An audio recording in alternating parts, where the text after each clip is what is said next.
الحمدللہ رب العالمین والصلاة والسلام علی سید المرسلین اما بعد فاعوذ باللہ من الشیطان الرجیم بسم اللہ الرحمن الرحیم. پڑھیے الصلاة والسلام علیک یا رسول اللہ وعلی آلک واصحابک یا حبیب اللہ. الصلاة والسلام علیک یا نبی اللہ وعلی آلک واصحابک یا نور اللہ. پیارے پیارے اسلامی بھائیوں، مدنی چینل کے ناظرین، درود پاک پڑھنے کے بے شمار فضائل و برکات ہے.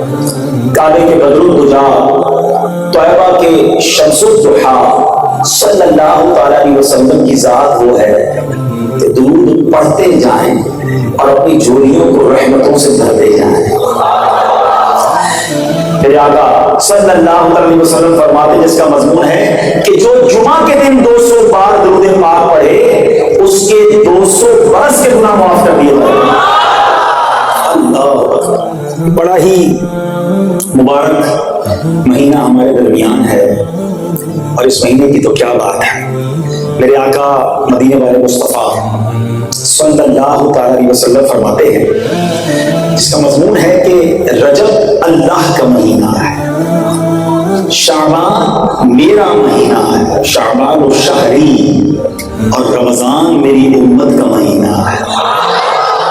کنٹینیو، مسلسل 3 برکت والے مہینے، بلکہ میں یوں کہوں تو شاید غلط نہیں ہوگا کہ برکت بڑھتی جائے گی. رجب، پھر شعبان، پھر رمضان، تسلسل کے ساتھ آپ رحمت کی گویا سیڑھیاں چڑھ رہے ہیں. رجب میں صحابہ تیاری کرتے تھے، شعبان میں خوب عبادت کرتے تھے، اور رمضان پورا اللہ کی یاد میں گزارتے تھے.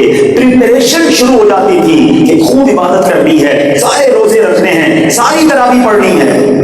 ہمارے یہاں بھی پریپریشن شروع ہو گئی ہوگی، تیاری شروع ہو گئی ہوگی. اسٹاک جمع کر لو، رمضان میں مال مہنگا بکے گا، فلاں سودا لے لو، روزہ دار خوب خریدیں گے. کاروباری گوڈاؤن بھرنے کے چکر میں ہے، مگر اللہ کے نیک بندے عبادت کا ذوق بڑھا رہے ہو. رجب کے بارے میں کیا خوبصورت بات علامہ صفوری فرماتے رحمۃ اللہ تعالی، رجب بیج بونے کا مہینہ ہے. کوئی میرا بھائی اگر زمینداری کرتا ہوگا تو بات جلدی سمجھ آ جائے گی. فصل کیسے اگتی ہے؟ پہلے بیج ڈالتے ہیں، پھر پانی ڈالتے ہیں، پھر فصل نکلتی ہے. فرماتے رجب بیج بونے کا مہینہ، شعبان ان بیجوں پر پانی ڈالنے کا مہینہ ہے، رمضان فصل کاٹنے کا مہینہ ہے. کہتے ہیں جو رجب میں عبادت کا بیج ہی نہیں بوتا، شعبان میں ان بیجوں پر اپنے آنسوؤں سے آبیاری نہیں کرتا، وہ رمضان میں رحمت کی فصل کیسے کاٹے؟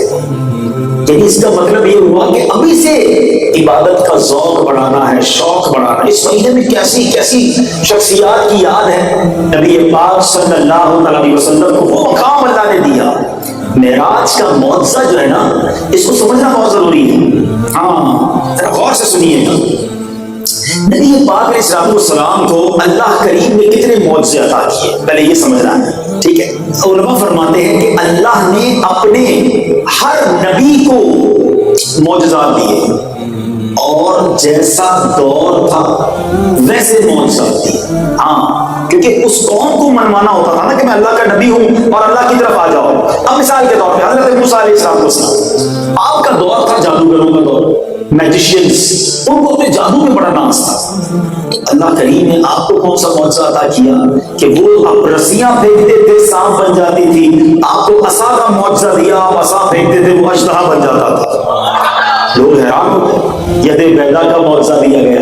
تو اب حضرت عیسیٰ علیہ السلام کا دور آیا کہ میڈیکیشن کا دور، ڈاکٹروں کا دور تھا.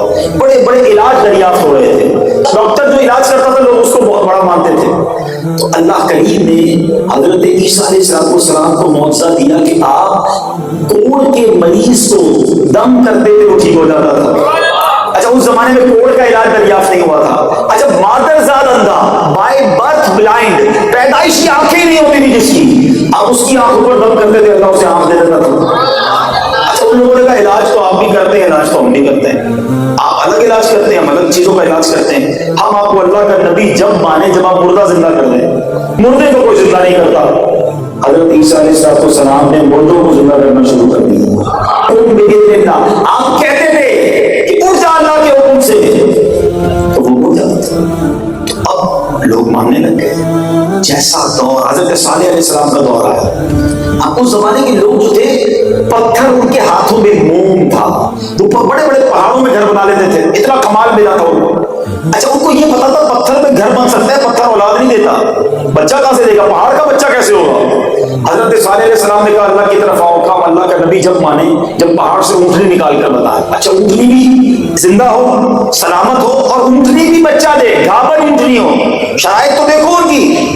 اب اللہ کے نبی تھے، آپ نے اشارہ کیا، پہاڑ پھٹا، اس میں سے اونٹنی باہر، اونٹنی نے بچہ بھی دیا۔ کچھ لوگ ایمان لائے، کچھ لوگ ایمان نہیں لائے۔ جیسا دور ویسا معجزہ۔ اب آؤ میرے آقا کا دور آتا ہے، آخری نبی ہیں صلی اللہ علیہ وسلم۔ پہلے تو یہ کہ معجزات کتنے دیے، علماء کہتے ہیں جتنے معجزات پچھلے کم و بیش 1,24,000 پیغمبروں کو ملے، نبی پاک کو تمام معجزات کا مجموعہ عطا کر دیا گیا۔ ٹوٹل آف آل میریکلز، پچھلے سارے معجزات کا مجموعہ دیا گیا۔ اور صرف یہی نہیں، کچھ ایسے معجزات دیے جو اس سے پہلے کسی اور کو عطا نہیں فرمایا۔ خدا نے مرتبہ تجھ کو دیا، نہ کسی کو ملے نہ کسی کو ملا، کہ کلام مجید نے کھائی شاہ، تیرے شہر و کلام و بقا کی قسم، تیرا مسند ناز عرش بری، تیرا محرم راز روح امین، تو ہی سرور ہر دو جہاں ہے شاہ، تیرا مثل نہیں ہے خدا کی قسم۔ اچھا اب دور ہے اس زمانے کا، عرب کے لوگوں کو اپنی زبان پر بڑا ناز تھا، ٹھیک ہے؟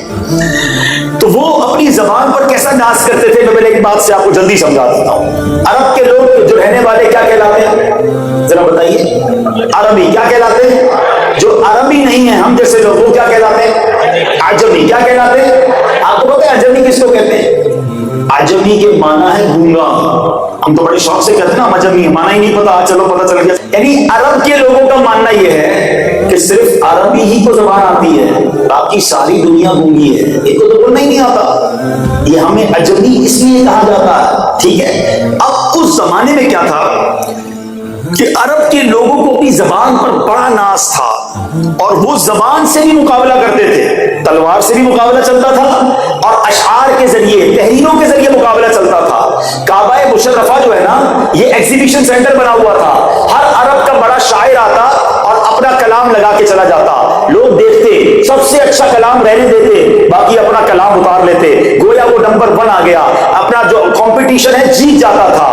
اب سنو، میرے آقا کو رب نے اس زمانے میں مبعوث فرمایا جب سب کو اپنی زبان پر ناز تھا، تو اللہ نے اپنے حبیب کو کیسا کلام عطا فرمایا۔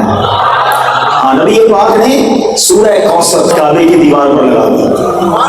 اچھا جب سورہ کوثر لگائی گئی نا، تو سارے عرب کے لوگوں نے بھی آ کر کلام پڑھا، سارے عاجز آ گئے، اپنا اپنا کلام اتار کر لے گئے، کہنے لگے کہ کسی انسان کا کلام نہیں ہو سکتا۔